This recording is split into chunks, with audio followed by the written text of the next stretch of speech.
Now, obviously, this is the most polarizing conversation in all of sports right now. It's the most fascinating conversation. To put it bluntly, ladies and gentlemen, the WNBA has officially shot itself in the foot. How did it come to pass that one of the greatest basketball players in history, Caitlin Clark, felt compelled to quit the WNBA and move to Europe? They're not handling Caitlin Clark like she's a prized possession, like she needs to be protected. Are you kidding me, really? This isn't a novice who hasn't shown her abilities. The WNBA allowed Caitlin Clark to walk away from this. Unbelievable. The Caitlin Clark conversation is in the process of jumping over into the political realm, and it's going to get even grosser. Adam Silver should be fired, the head of the NBA. Kathy Engelbert should be fired, the head of the WNBA. The head coach of the Fever, she should be fired. Lynn Dunn, the general manager of the Fever, she should be fired. And the water boy, Bobby Boucher, or whoever the water boy, fire them all. To be clear, Caitlin Clark is a generational talent in addition to being a fantastic player. She stunned everyone during her first WNBA season, carrying the Indiana Fever on her back and providing us with some of the most thrilling moments in basketball history. She led the rookies in scoring. She led them in assists. She averaged like 5-6 rebounds a game. In summary, she served as the catalyst for rekindling interest in the women's game among fans who had not watched in years. Clark was envisioned as the WNBA's ticket to glory. A player with the charisma, talent, and star power to attract new followers, boost attendance, and put people in seats. Reflecting back on Caitlin Clark's rookie season, I have honestly never seen a company fumble the bag so hard. That's exactly right. We are currently left wondering how the WNBA got this so wrong. Why doesn't anyone in the league ask themselves how one of the greatest players in the world can be lost?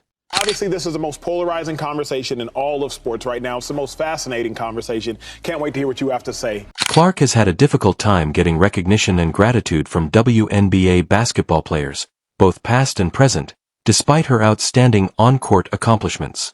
But there are some out there who resent the fact that this young white girl came out there and did her thing. Caitlin Clark talks her shit. Caitlin Clark is demonstrative. Caitlin Clark, people aren't bothered by that. People aren't bothered by it because they're caught up in the narrative of, oh, here's this, wonderful, kind soul from the great state of Iowa representing Middle America. You see, Caitlin Clark is not requesting favors.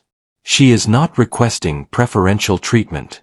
She is merely requesting that the WNBA fulfill its obligations to safeguard its players, value its stars, and ensure that the league retains the individual who is keeping it relevant. Clark was destined to be the player who would revitalize the WNBA, as we have stated. What does the league do, though? They make a mistake. They allowed the poisonous atmosphere to develop until a player like Caitlin Clark, who could have been their Jordan, Kobe, or LeBron, made the decision to say, you know what? I'm finished. Where I'm respected, I'll go.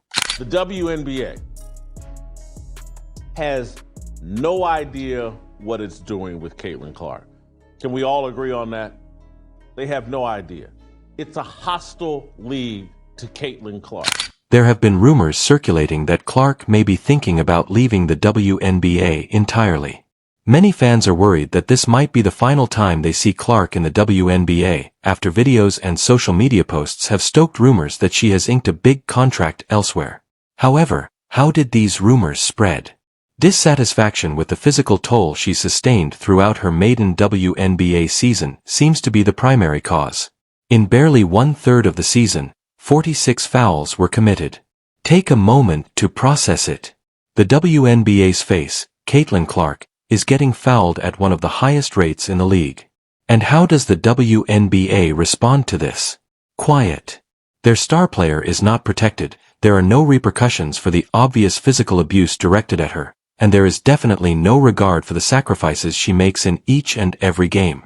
These are more than just light taps or unintentional bumps, as you will see in a moment. Clark has to pick herself up off the ground after several of these infractions are forceful hits. Out of all the fouls, one stands out. In the third quarter of a game against the Atlanta Dream, Chendi Carter leveled Clark with a strong shoulder block. Doubled off to Carter. Her jumper is good. Kennedy Carter now. This hit, this careless, filthy hit, wasn't even referred to as a flagrant on the court. Do you think that's possible? To elevate it to a flagrant one, they had to wait until the following day. For a moment, let's be honest.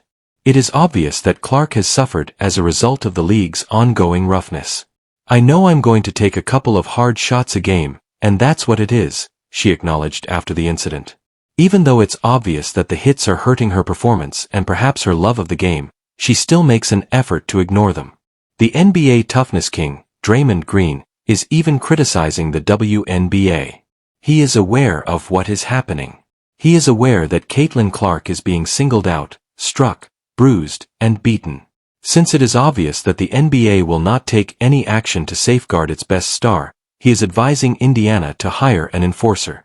It's unbelievable how disrespectful they are. In the meantime, it is impossible to overestimate Clark's influence on the WNBA. One of the Aces Liberty matchup on Sunday drew an average of 929,000. Take a look at these figures. Players like Caitlin Clark helped increase the number of WNBA All-Star votes by 598%. Clark and Aaliyah Boston received the most votes. The previous year, Aya Wilson, still the world's best player, received the most votes. Therefore, don't claim that Clark isn't owed anything by the league. They are indebted to her. People are watching because of her. People are purchasing tickets because of her. Clark's devoted followers are uniting around her as the face of a new age in women's basketball, not simply because of her exciting style of play. It's difficult to envision the WNBA without Serena leading the way, as her presence has elevated the entire league. However, all of these brutal plays and harsh hits have left many wondering if Caitlin Clark will remain in the WNBA, or if she will pursue other opportunities. As you can see, WNBA players frequently travel abroad in the off-season. Prominent sports commentator Jason Whitlock has advocated for players like Clark to look for better chances outside of the WNBA. Half the WNBA right now is overseas playing in some foreign league right now because they don't make enough money during the WNBA season to take care of themselves at the level they want to for all year. Whitlock continued after that. In fact, he suggested that Clark might spearhead the creation of a league that would compete with the WNBA and pay players more. He made the case that WNBA pay are insignificant when compared to NBA players' multimillion-dollar contracts. A number of athletes, notably rookies Camila Cardoso and Nika Mall, have already jumped ahead and signed with foreign teams. Cardoso is already playing in China, while Mall is in Turkey. Playing abroad has long been popular and is frequently viewed as an essential step for WNBA players who wish to make a living income. However, Clark hasn't yet taken this route. It remains to be seen if Clark finds Whitlock's concept of a rival league appealing, but it is evident that she is not exempt from the financial realities of being a female professional athlete. It's important to note that Clark has been pursuing other interests, most notably golf, as the rumors about her leaving the WNBA persist. Clark has made the unexpected decision to play in a number of prestigious golf tournaments in the off-season. In November, she will participate in the Pro-Am golf tournament and make an appearance at the Annika, the penultimate event on the LPGA Tour, which is hosted by the renowned Annika Sorenstam. But there's still more. Clark does more than just play golf. In addition, she will participate in a women's leadership summit that coincides with the competition. This demonstrates that Clark's interests extend beyond athletics. She also aspires to be a role model and leader. Now, when some fans learned that Clark played golf, they became a little concerned. What if she gets really good at golf and decides to switch sports? Was one of the jokes they began to make.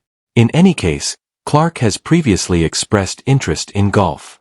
She played in the John Deere Classic in 2023, where golfers Zach Johnson and Ludwig Aberg praised her on the course for her abilities. Johnson, in particular, became one of her many admirers and called her golf playing spectacular. What makes Clark play golf, then? For starters, it's enjoyable. She has the opportunity to unwind off the basketball floor and try something new. However, It's also a wise career decision. Clark gets to network, meet new people, and demonstrate that she is more than simply a basketball player by participating in events like these. In addition, many celebrities and corporate executives play golf. Clark is positioning herself for potential opportunities later in her career by participating in golf. She can use it to establish relationships outside of basketball and develop her personal brand. Known for calling Clark the WNBA's Tiger Woods, Robert Griffin III even went so far as to imply that Clark's success in hoops would translate to golf. Robert Griffin III and other individuals see things that the WNBA does not. Because Clark has attracted more attention to the WNBA than anybody else, he dubbed her the league's Tiger Woods, just like Woods did for golf. The difference is that the PGA didn't watch as Tiger Woods was thrashed each time he hit the green during his prime. They guarded their star. They fostered his gift. What about the WNBA? Clark takes all the hits while they sit back and count the money. Therefore, the WNBA needed to wake up, and they needed to wake up quickly. Because Caitlin Clark's decision to leave this league, whether to play abroad or to dominate the golf course, will only be their own fault. She is necessary to them. They owe her. And they ought to start behaving like it. Fans shouldn't be overly concerned about Clark quitting the WNBA just yet. Her love for basketball has been steady since she was a little child, despite the fact that she is obviously pursuing other interests and there are reports of offers from overseas. Clark has stated that she wouldn't alter her current circumstances for the world, suggesting that she is not currently giving moving overseas any serious thought. Clark, meanwhile, seemed enthusiastic about the Indiana Fever's future and has been hanging out with her teammates. Clark's leadership has given the Fever, who were consistently underdogs before to her arrival, tremendous vigor, and she is more than ready to lead them through the forthcoming campaign. It's also crucial to remember that, despite being candid about the difficulties she has encountered in the WNBA, such as the physicality of the sport, Clark has not indicated that these difficulties are sufficient to make her leave. She appears to be using her off-season to pursue other interests while getting ready for the upcoming WNBA season, based on her previous remarks and behavior. As these speculations come to an end, it's evident that Caitlin Clark is still committed to her basketball career, at least for the time being. Even while the foreign leagues provide alluring financial incentives and the prospect of launching a competing league is alluring, Clark appears happy in her current position in the WNBA. Her rising interest in golf and other off-court pursuits are only a small portion of her larger exploration of her interests and passions. For WNBA fans, Caitlin Clark's off-season hoards are just that, buzz. Her dedication to the Indiana Fever appears to be as strong as ever, and there is no concrete proof that she will be leaving the league anytime soon. Fans may anticipate seeing Clark continuing to dominate on the court and contribute to the development of women's basketball as the 2025 season draws near. The rumors will probably persist in the interim, but it is evident that Clark is remaining where he is, at least for the time being. Caitlin Clark is a name that will be remembered for years to come, whether she is playing basketball, golfing, or spearheading a new trend in women's sports. Did you know now? 2 of the players who pursued Caitlin Clark were just apprehended by karma. Click.